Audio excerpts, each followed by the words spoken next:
Hello, everyone. I'm Tudor Dixon, and I am so excited to have you join the Tudor Dixon podcast. Let me start by telling you a little bit about me. I started off my career in manufacturing for many years before becoming a mom. And when my 4 little girls were little, a friend asked me to step into a totally different world, the media world. I had a little experience in media from college and just out of college, but this was a mostly totally new adventure for me. We created a news program for middle and high school students designed to focus on news of the day and pro-America stories. And the funny thing is, those pro-America stories led me down a whole new path into politics.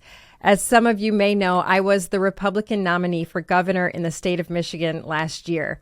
I stepped away from my career completely, and I campaigned for about 18 months. It was a totally incredible journey. And not only did I learn about all the different cultures across my beautiful state, but I met the most amazing people. As I traveled along on this journey, I really felt that I needed to share some of those stories with other people, and that's what inspired me to do this podcast. And one of the people that I met along the way was named Rick Ector. And it was probably one of the most nerve-wracking moments of my campaign for me because Rick offers free gun training for women. And I'm going to confess, I had never shot a gun before that day. But turns out I was exactly who Rick was looking for because he wants women to feel confident that they can protect themselves.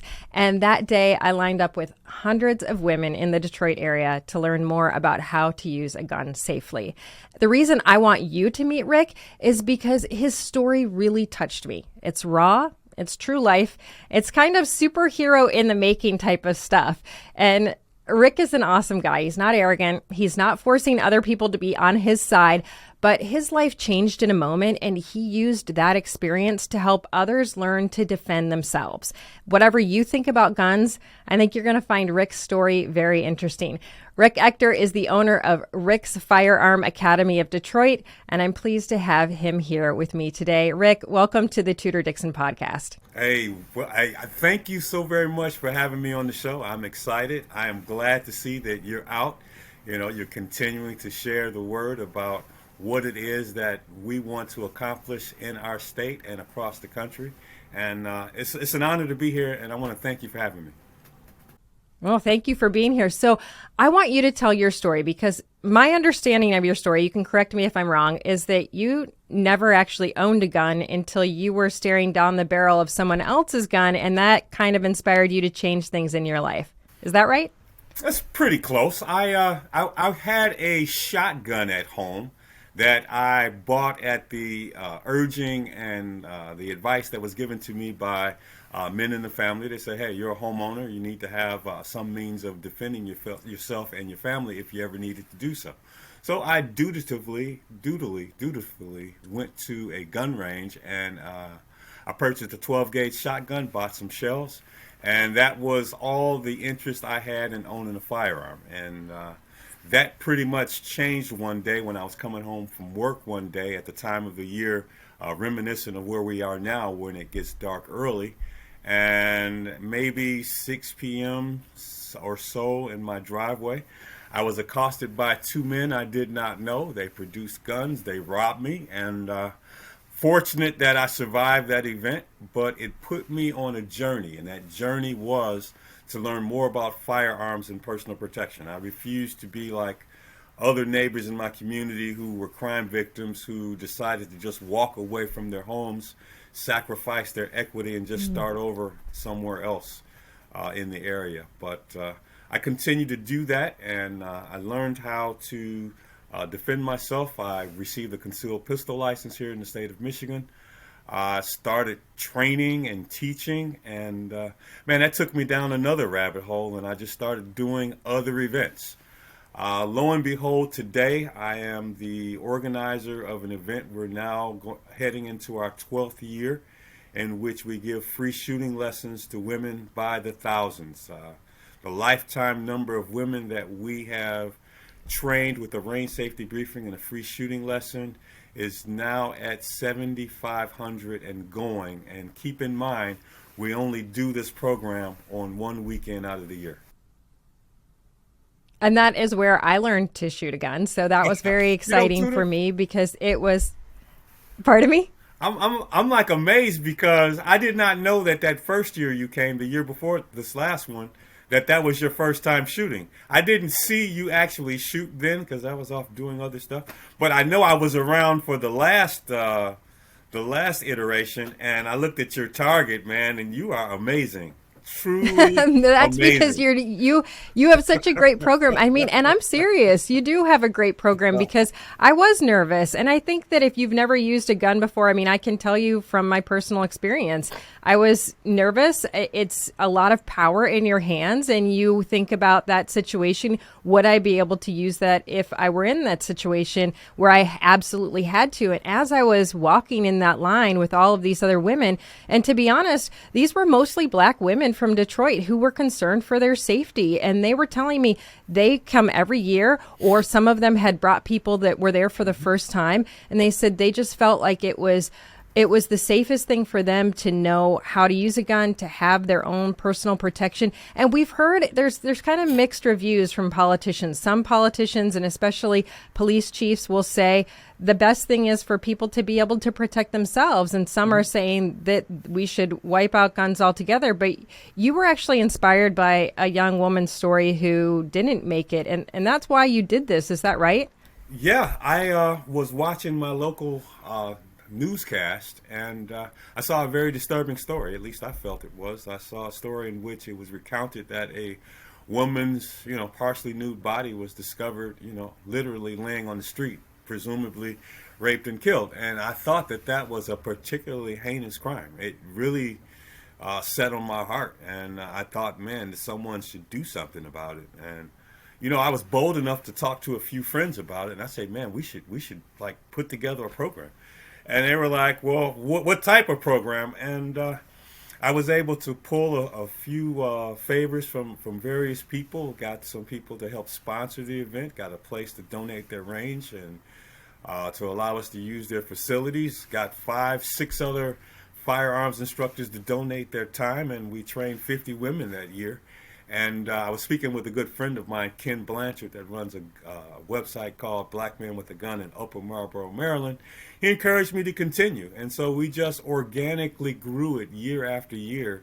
And our high water mark was at the high point of the pandemic 2 years ago. We trained almost 2,000 women in just one weekend. And I've been encouraged and emboldened to go forward, and we're looking to add maybe another 1,500, 1,600 women this year.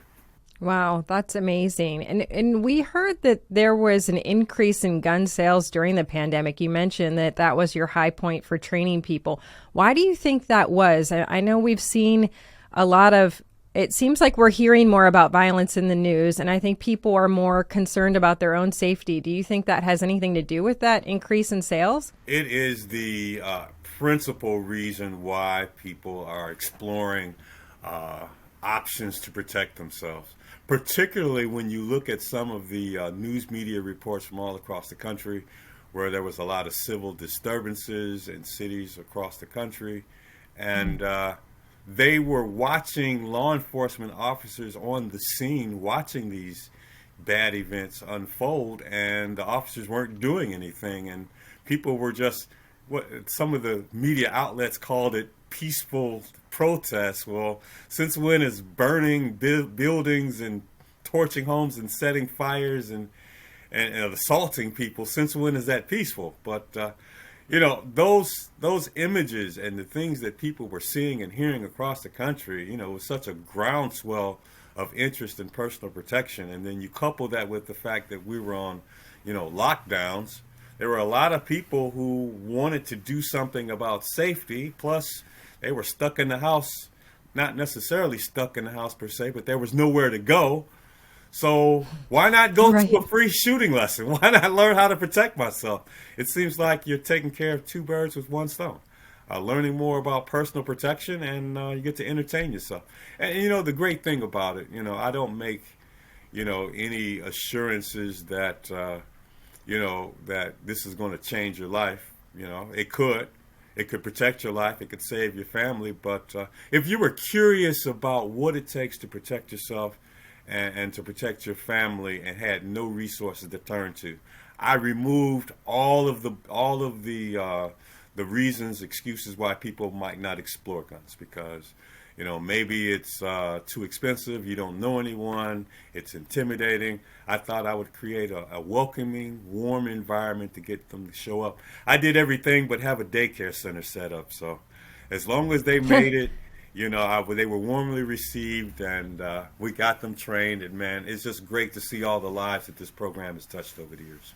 So have you heard any feedback from any women? Has there ever been a woman who's come to you and said, what you provided for me really changed my life or saved my life?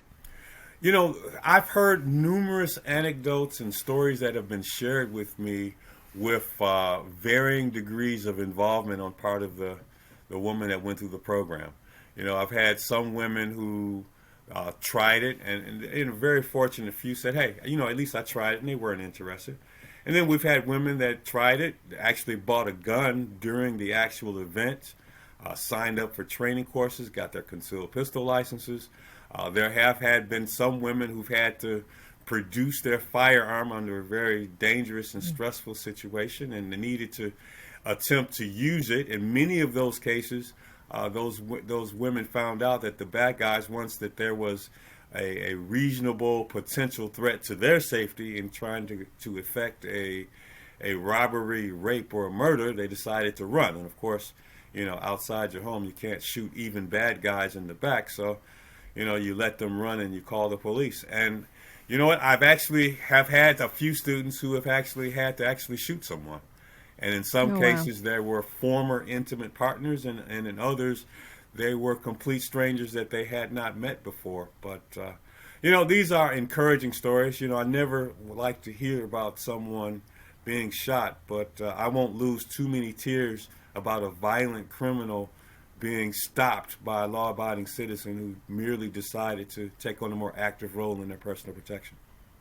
Well, so let me ask you a little bit about what you think in Michigan right now. We are seeing a lot of proposals for gun reforms, is what they're calling them. It's funny to me because when you read the newspaper, they say common sense gun reforms, which is so ridiculous that they use this terminology. And it's like they're trying to trick people into believing that they need to have these, that this is something that you absolutely have to have. But I have a feeling that you probably disagree with a few of these. I've seen your NRA commercial, and so I want to get your opinion on what's going on in Michigan and in the United States, because President Biden has also put something out saying that he wants to have some reforms as well. So give me your thoughts on that. Man, you open up a can of worms on this topic. Let me tell you, just looking at the past couple of weeks, there have been some very disturbing crime stories that happened here in southeastern Michigan. Of course, the one case where the disturbed individual who decided that he wanted to go to the campus of Michigan State and kill people. It touches on a lot of talking points and a lot of things that people discuss when talking about guns and how do we make our community safer. I don't think that there could have been a greater illustration of the need for protecting people than what happened on the campus of Michigan State. You had an evil person who, for whatever reason, came onto that campus armed with a firearm in a gun-free zone. Of course, you can't legally carry guns on the campus of Michigan State. Michigan State has its own campus police force, and they just were not there fast enough. And this guy was able to go on and commit all of these atrocious acts. And, in the aftermath, he wasn't found and caught until an anonymous tip came in that he had pretty much walked several miles back home. And then, of course, he stopped himself by killing himself. I'm not really rejoicing at someone's loss of life, but it just goes to show you that in this particular isolated case, the law enforcement community just wasn't able to get there fast enough to do anything that was going to lead to protecting people. But let me pick on that just a little bit more and unwrap that a little, go a little deeper on that story, because in the news, we immediately had Democrats call for these gun reforms. We've got to have gun control laws. All of these extra gun control laws are going to fix this. But isn't it true that if this person had been prosecuted the first time he was caught with a gun Right. illegally, then he would not have been able to buy. And he purchased this gun legally, but he would not have been allowed to buy this gun legally had we not had some of these prosecutors that are allowing people to continue to commit crimes, just letting them back out on the streets. So why do we have Democrats that are out there saying we want more laws if they're not going to enforce the laws we already have? That has been a main talking point from our side of this issue for a number of years.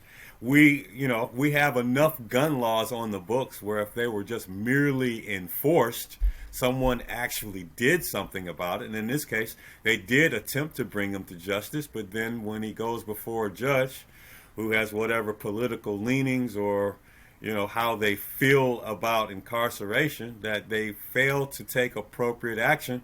And you know what?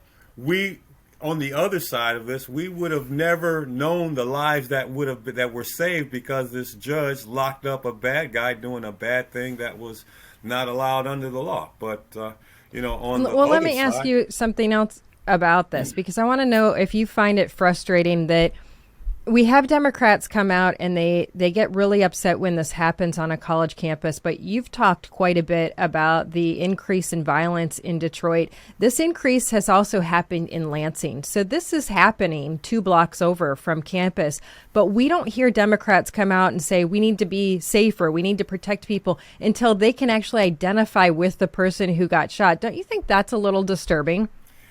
I'll piggyback on that by saying this. To me, it struck a nerve to my core when, in the aftermath of the shooting up at Michigan State, there was the post-event press conference where they gave what they call the post-mortem report, where they gather all the information to give a good summary of everything that transpired on that fateful day. And they were quite proud of themselves about how many agencies were involved, how fast they responded, how they communicated and coordinated, and that they had a plan that was created, ad hoc, on the fly, but they all, to a person, failed to get there, and that they were a non-factor. Those people died in vain despite there being armed security on that campus with access to other law enforcement agencies. They just could not get the job done. And there's no greater illustration of the insanity of not allowing people to carry firearms legally with appropriate regulation in gun-free zones. I mean, in my opinion, they are killing zones. You're telling a criminal you have free pass to do whatever evil you want to do. Now, whether this person was evil or whether he was mentally challenged or he had some moral deficiency, he still took a firearm onto a campus full of innocent people who were defenseless despite having campus security and killed them in cold blood. And I have yet to hear what their counter argument is in the aftermath of this colossal failure. That, to me, is the big problem. Every time we see this happening at a school, whether it's a high school, whether it's an elementary school, whether it's a college, there are opportunities to say, okay, what can we do to do something to either prevent the first bullet from flying, to make sure that we take care of when, for example, with this person, if he had been rightfully prosecuted the first time, this wouldn't have happened likely. But what about the idea of protecting and allowing people? I want to remind you that the rock on campus was painted the next morning to say that they wanted to be able to carry guns on campus. And there was outrage. Like, who would have allowed this to happen? Now, remember, the students paint the rock, but they insisted that this was some sort of right-wing activist that came and did this. But I believe that there are students out there that say, hey, just like the women that come to your trainings, hey, I want that opportunity to defend myself. And it's just common sense. I mean, police can't be everywhere, even when we think that they should be. Michigan State could do a lot of things. They need to take a look at their campus in terms of what type of improvements to the actual infrastructure physically on the ground can they make it not such an inviting atmosphere for a crazy person to conduct target practice on campus. Do they need to make investments in terms of security? Should we, and I believe wholeheartedly, allow qualified people who've jumped through all the hoops, dot all the I's, crossed all the T's to carry on campus? This idea of making it a gun-free zone clearly is not working. And then you have the people who say, well, only law enforcement officers should have, firearms. And then there was another incident here in Metro Detroit, and I believe it was in Livonia, Michigan. And first and foremost, before I use this example as illustration, I love law enforcement. I have a ton of friends in law enforcement for a number of years. I support our police chief here in Detroit and all the other metro area, community departments. In this one particular case, there was a police officer from I believe he and his ex-wife or estranged girlfriend. They were both officers here, I believe, at the Detroit Police Department, but they were living out in a suburban community. I believe it was Livonia. They went through an incident there. Apparently, the husband, that police officer, spaced out, flipped out, and killed his woman, and then he killed himself. It just points to the fact that anyone can be capable of committing some of these atrocious acts, given the right set of circumstances. And here's the thing.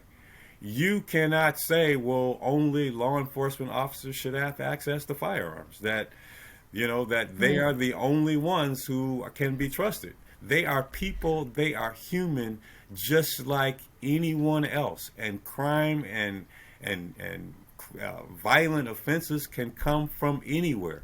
What's most important is that when it shows its ugly head, that we do something about it to stop it right away.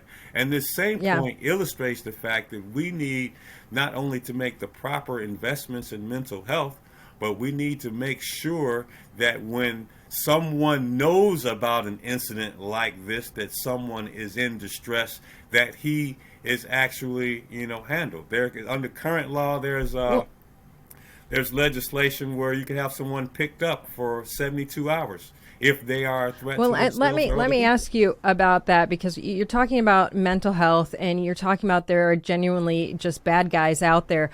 One quick question before we go, I want to ask you, because these new gun laws that they're coming out with in Michigan, in the state of Michigan, would say there are some that people agree with on in polling that are safe storage, things like that, but they're coupled with laws that would say that they take away immunity for gun stores and gun manufacturers. Do you think that the gun manufacturer or the store that sells the gun should be held accountable for what the gun does? Definitely not. I mean, why don't we hold the alcohol distributors and manufacturers liable for all the drunk driving crimes and incidents that happen? Yes. If you're going to drive, do so responsibly. Don't drink and drive or be under any other intoxicating substances. It's just a naked attempt at just putting the gun industry out of business so that they can attack the Second Amendment, from through the back door. But with regards to, at least the three laws that are getting the most publicity, they're talking most about red flag laws. Of course, that of course is just a pure work of evil.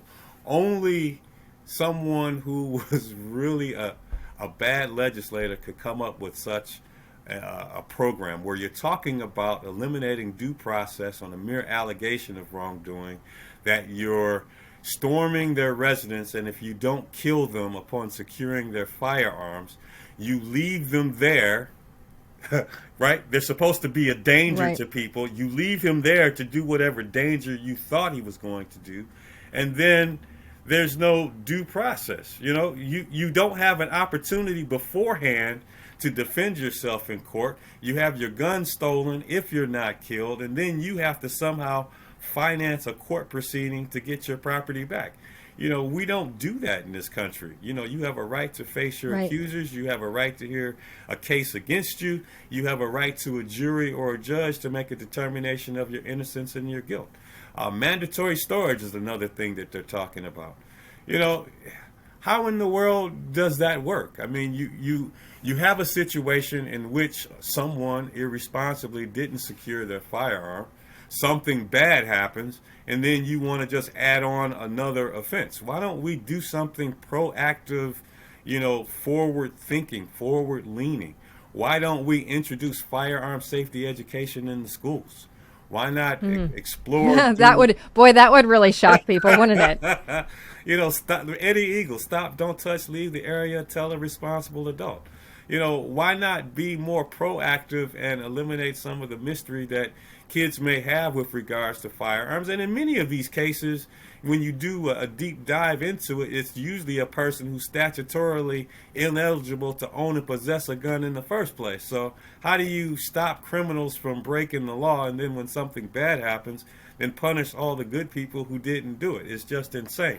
And the other law that they're pushing is this universal registration, right? They want to register rifles and shotguns. I mean, when you look at the pure numbers, more people are assaulted and or killed with knives on a 4-to-1 basis than a long gun, a rifle or a shotgun. And when you start talking about guns, pistols, by the time you get to long guns, rifles and shotguns, you're on the order of how many people are killed with rocks or blunt objects before long guns statistically become a problem. It's not about safety.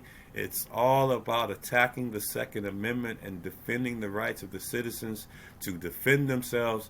And it makes me wonder, is it really because down the road they want to become tyrannical?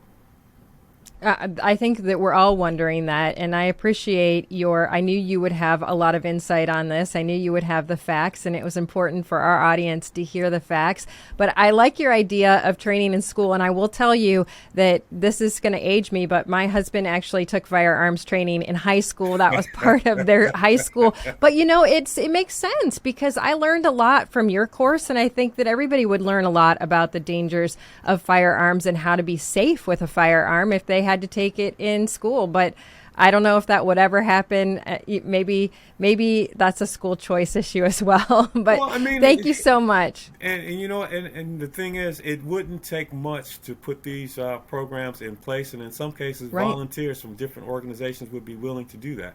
But Tudor, before you cut me loose, I just want to let all of your listeners know that I'm running for the National Rifle Association's Board of Directors, and if they are so inclined to vote for me to be on the board, I would be truly indebted, and I will fight for our right to keep and bear arms until my last breath. Thank you. Thank you so much for everything you do for women and just in general out there fighting against this machine that is trying to take all of our guns away and our freedoms away. So I appreciate all of the hard work you do. Rick Ector, the owner of Rick's Firearm Academy of Detroit. Make sure you check it out the next time you're in the Detroit area. And thank you all for joining me on the Tudor Dixon podcast for this episode and others. Go to TudorDixonPodcast.com. You can subscribe right there and join me next time on the Tudor Dixon podcast. Have a great day.